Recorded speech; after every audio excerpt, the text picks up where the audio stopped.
apakah ada atau tidak ada paralelisasi antara Allah Tritunggal dengan Allah Subhanahu wa Ta'ala dalam konteks dialog teologis Kristen Islam?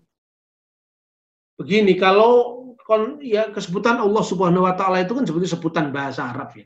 Dan kata itu artinya Allah yang Maha Suci dan Maha Tinggi itu juga dipakai oleh buku-buku Kristen, misalnya karya dari Theodor Abukuro yang saya sebutkan tadi, karya dari Abu Ra'ita Al-Tikriti, karya dari misalnya Timotius Al-Awal dari Baghdad, itu ada semua. Tapi kemudian kalau dikatakan paralelisasi antara Allah dalam Islam dengan Tritunggal, itu sebetulnya yang disebut Tritunggal itu sifat datiyah. Sifat datiyah itu artinya begini. Jadi sifat yang menunjuk kepada self-nya Tuhan, eksistensinya Tuhan. Tadi saya katakan, apa makna dat? Self. Huwa datuhu, himself. Itu maknanya dat. Sekali lagi bukan dat padat datair ya. Nah, dalam pandangan Islam itu ada sifat datiyah, yaitu yang disebut dengan wujud. Wujud itu sifat datiyah. Kemudian ada sifat ma'ani, ya, sifat maknawiyah dan seterusnya itu. Tetapi di sini sebetulnya sifat datiyah nggak dijelaskan dalam Islam.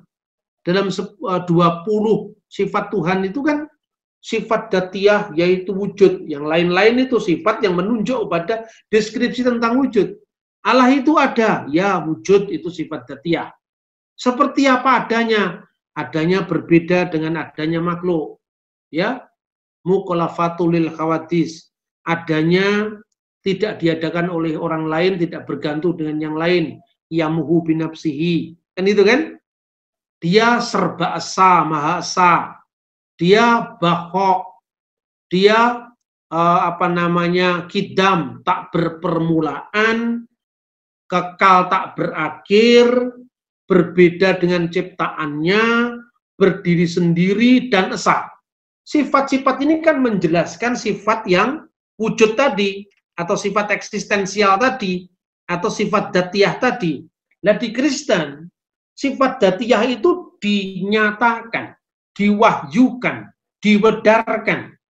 Dalam ilmu kalam misalnya, Tuhan itu maha berbicara, kalam. Ya, Tuhan itu maha melihat, basar. Tuhan itu maha melihat, maha mendengar, ya, maha berbicara. Kenapa Tuhan maha bicara? Kenapa Tuhan melihat? Kenapa Tuhan mendengar? Mendengar, melihat, bicara itu kan sifat orang hidup. Ya tak? Di Islam hanya dijelaskan Tuhan maha mendengar, Tuhan maha melihat, Tuhan maha hidup, gitu loh. Bukti dari hidup, lihat, mendengar. Di Kristen, kenapa Tuhan hidup? Ya karena ada roh. Makanya dengan sifat melihat, mendengar, hidup itu sudah tercakup dari satu kata, Roh Kudus. Nah, di dalam konteks kalimatullah atau firman Allah. Firman Allah itu tadi saya katakan tidak hanya bermakna kalam takwiniyah, kalam ciptaan, kalam verbal, tidak hanya itu. Berbicara, iso ngomong, bukan hanya itu. Tapi kuasa, kehendak, itu semua ada di dalam konteks kalimatullah. Jadi ketika Islam menyebut tentang irodat, kodrat, kalam itu sudah masuk dalam sifat kalimatullah, yaitu pribadi kedua Tritunggal. Ketika bicara, melihat, mendengar, hidup. Melihat dan mendengar itu kenapa? Sifatnya orang hidup. Kenapa hidup? Karena ada rohnya. Jadi Tritunggal itu sebetulnya deskripsi dari sifat datiyah ilahi. Sifat eksistensi Allah itu sendiri gitu.